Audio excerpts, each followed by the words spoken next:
was never the plan. My husband, he's German. We met backpacking in Australia and we were just supposed to live here for a couple of years. And then life got in the way, and here we are 9 years later. So I've reinvented myself a few times along my journey. I was working in sales, and then I moved to Singapore and I was a teacher. I moved to Thailand and taught. And then when I moved to Germany, I was like, I'm going to turn my tutoring into a proper job. So I studied and I actually worked in a private school in Germany as an English teacher. And it was literally a dream come true. And then in December, I unexpectedly, completely out of the blue, got diagnosed with colon cancer. Like, I was 31.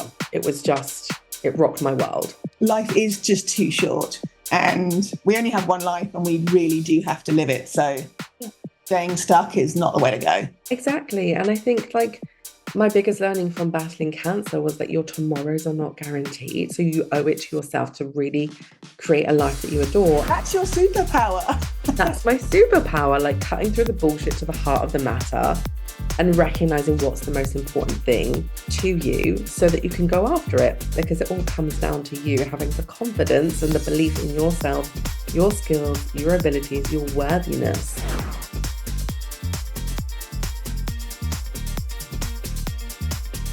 Good morning, good morning, good morning. Hello to our guest today, Natalie Riede. Hello, Natalie. How you Hello, doing? good morning. I'm good. How are you? I'm excellent. Little bit warm, it has to be said. If you see the hair flying, it's the fan. Tell me, where are you calling in from? Where are you based? So I'm actually in the sunny southwest of Germany in the wine region. It's like right on the cusp of the Black Forest, around the corner from Switzerland and France, which is pretty amazing. As you can tell from my accent, though, I am from the UK. And so how long have you lived in Germany? 9 years. It was never the plan. My husband, he's German. We met backpacking in Australia and we were just supposed to live here for a couple of years. And then life got in the way, and here we are 9 years later. Fabulous. Now, tell us, you are an empowerment hypno coach. That's right. Yes. Tell us a little bit more about that and who you work with. Yes. So I say that I'm a women's empowerment hypno coach. Basically, I use hypnotherapy as my main source of working with people, and I use life coaching together because for me, that is like the most rapid transformational journey that you can take so that you can release all the things that are no longer serving you and like step into a new version of yourself as quickly as possible. So, and I say empowerment because it all comes down to you having the confidence and the belief in yourself, your skills, your abilities, your worthiness to actually be courageous enough to go after what you really want. Right. But like a lot of us, Natalie, you've had a busy career life and Yes. personal hurdles along the way.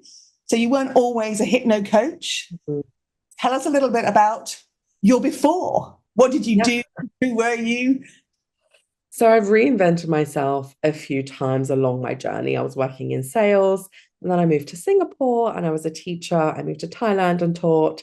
And then when I moved to Germany, I was like, I'm going to turn my tutoring into a proper job. So I studied and I actually worked in a private school in Germany as an English teacher. And it was literally a dream come true. I am a lifelong learner. I love reading. I'm a bit of a nerd about that, but I love like educating people, and becoming a teacher in an actual school was just everything that I could have ever have dreamed of. It was literally my dream job.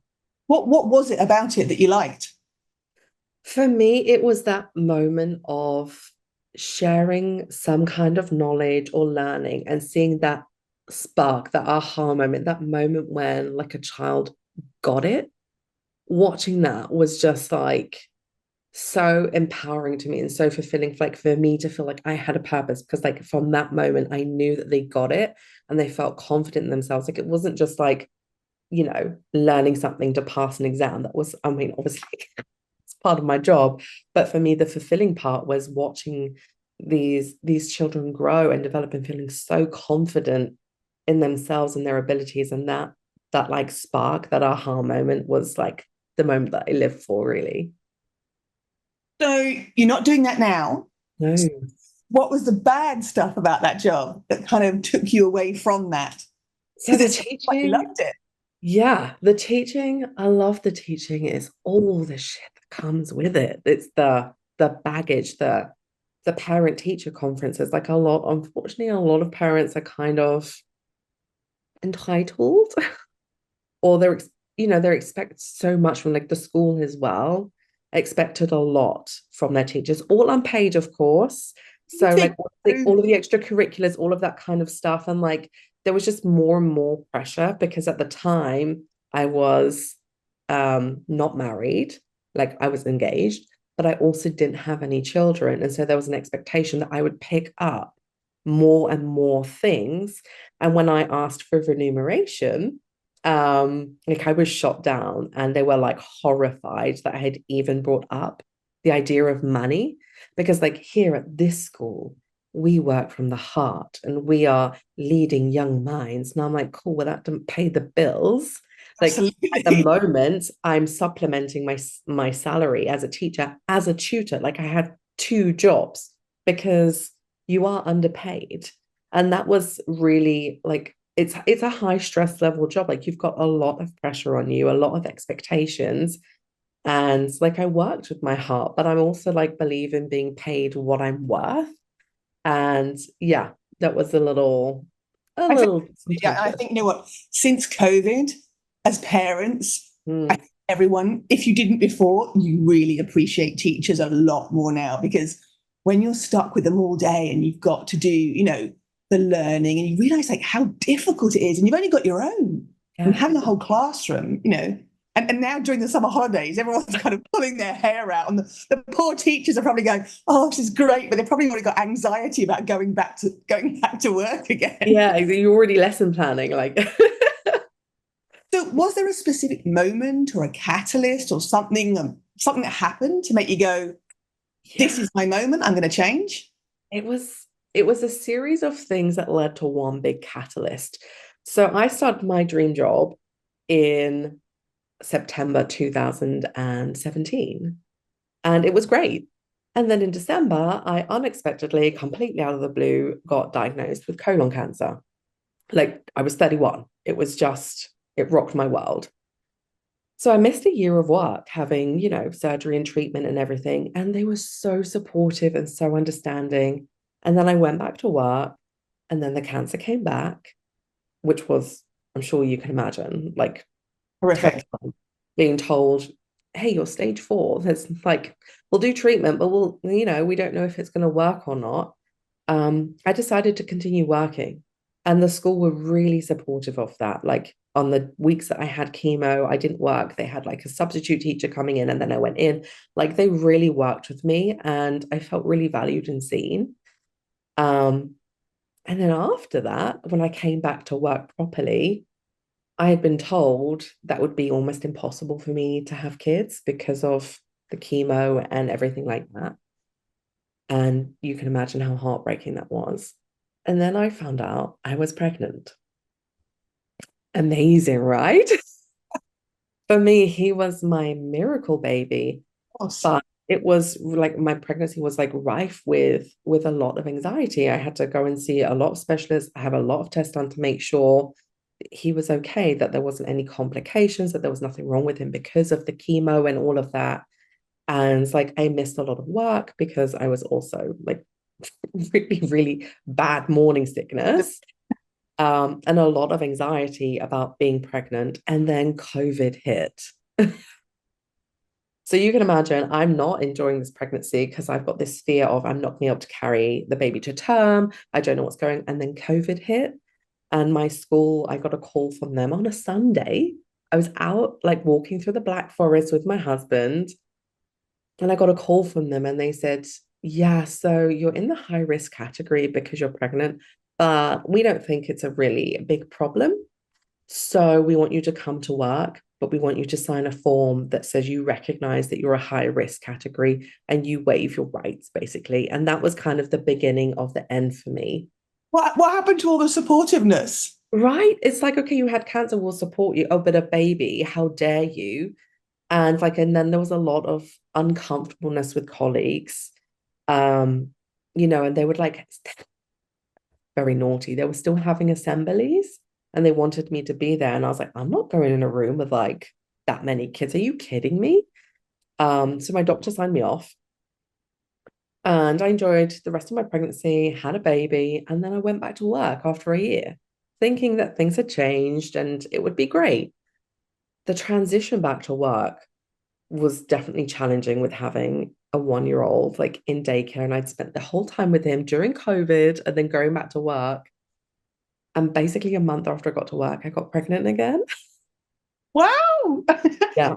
So incredible. Miracle baby number two. And it all went downhill from there. Like they were really upset. And I can understand, like I had missed a lot of work and I come back and I'm like, hey, I'm pregnant. Again, I had severe morning sickness, but I during that time had like got boundaries and I was like, hey, it's still COVID. um like these are the things and this is what I want you to do. And I looked up all of the like the rules and the regulations from the government and I was really like enforcing that and I got a lot of kickback. And I just thought, what am I doing here? This is something that I used to love. I'm dreading going into work. I'm dreading this reaction. So my doctor signed me off.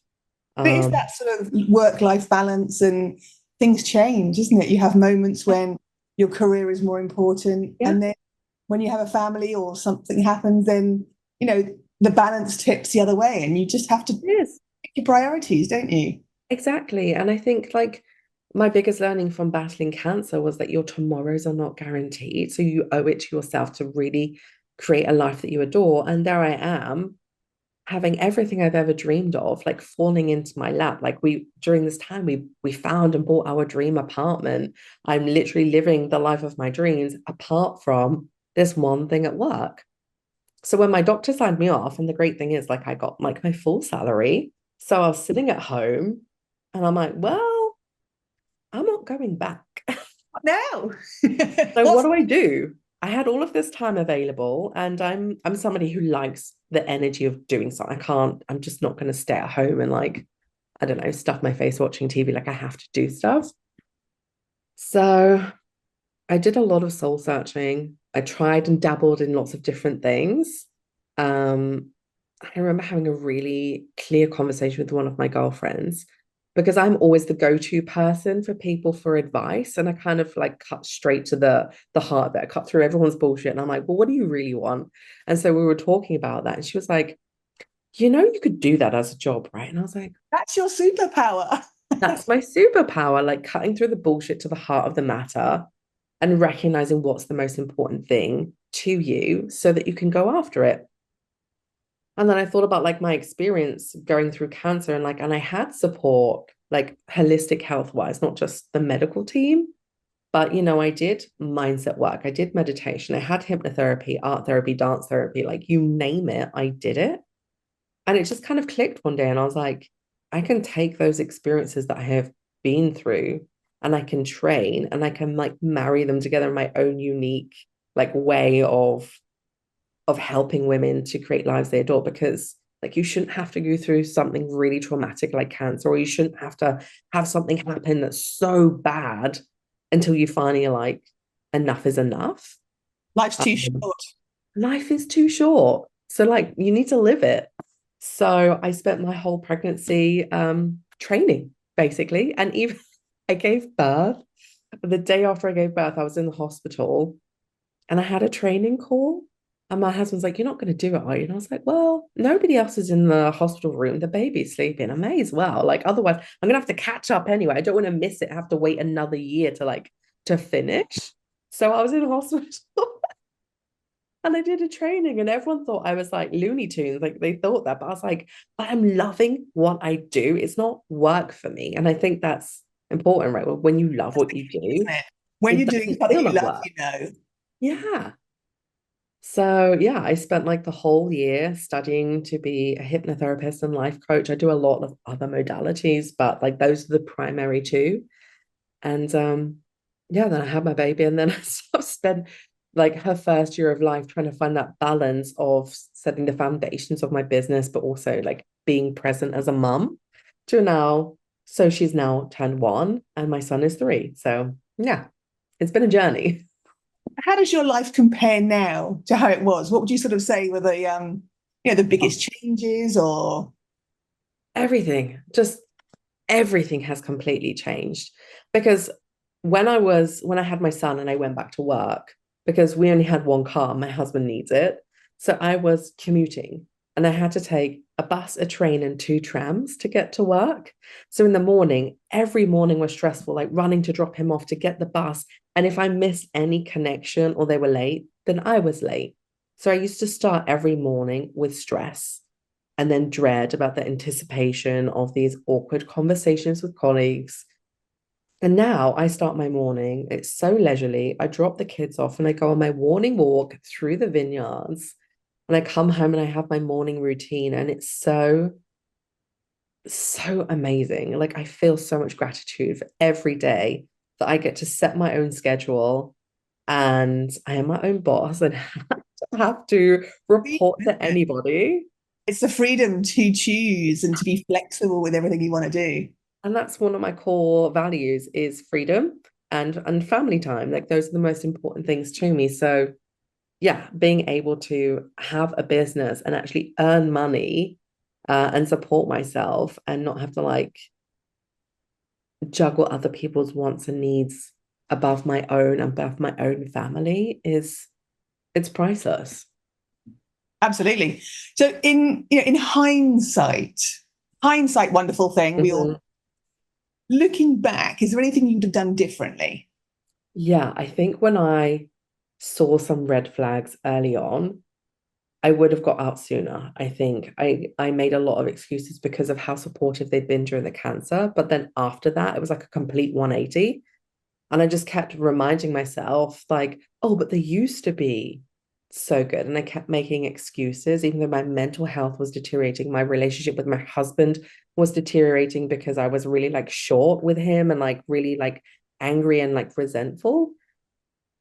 I think now I would say to myself, like, hey, when you recognize that something is not making you happy, you need to immediately take steps to remedy that. And if it's not going to work with where you are now, you need to get out. Like, get out now. Like, what? Like, you're just wasting time, and time is your most precious resource. Like, you don't have to wait for it to be like terrible.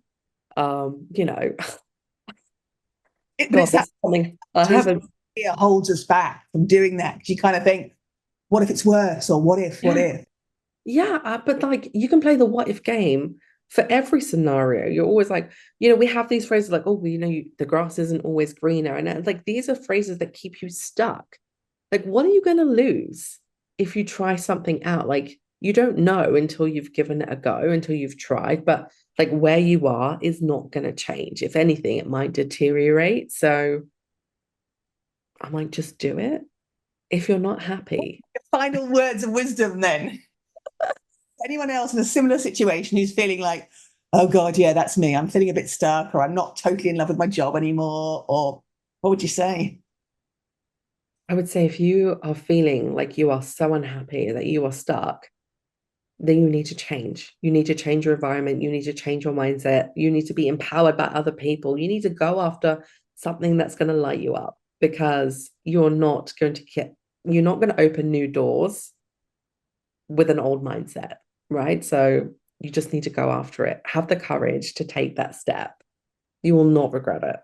And I think surrounding yourself by people who are in a similar situation or people who can help.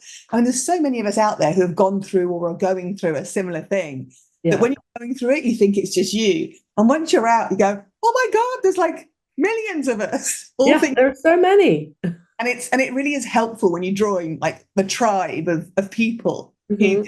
and you compare your situation with theirs and you kind of go, together, Yeah. actually, we're stronger to sort of move forwards. But yeah, I totally believe that, excuse me, life is just too short and we only have one life and we really do have to live it. So Yeah. staying stuck is not the way to go. No, not at all. So, Natalie, if people out there would like to get in contact with you to have a chat about your lifestyle or what happened to you or what you're doing now, what's the best way for them to get hold of you? Yeah, so it's my name. It's Natalie_Riede. It's RIEDE_HypnoCoach. I'm on Facebook, Instagram, LinkedIn, YouTube, TikTok. I'm everywhere. Gosh, you're working it. I just want everyone to be able to have access because I come from a place of service. So I offer so many different free like tips and strategies. I really want you to be able to create a life that you adore because you are worth it and you deserve it. And I also do have a gift for anybody who is listening to this today. I've created this amazing resource called Fear Less, Do More. And it is the ultimate toolkit to unleashing your inner confident badass so that you can become an action taker and have the courage to change your life and take the steps that you want to take. So you're going to be releasing those fears, doubts, insecurities, blocks, beliefs, imposter syndrome, perfectionism, procrastination. Like it is literally a one-stop shop for you to bust through all of those things. And it's completely free. So I can send you the link. Some of Natalie's hypno things and relaxations and meditations, and they're really, really good. I would definitely recommend checking her out because she's fab and she's got a great voice. It's so soothing. Thank you. Yeah, my hypno voice is so different to this. Well, this is how I talk normally. And then as soon as I get to hypnosis, I'm like, are you relaxed? I know, relax. I don't know where it comes from, but I love it. I love it so much. I love it too. Well, thank you so much for coming on today and having a chat with us and telling us all about it. And we wish you well. Thank you so much for having me. I've enjoyed it. Thank you. Bye. Bye.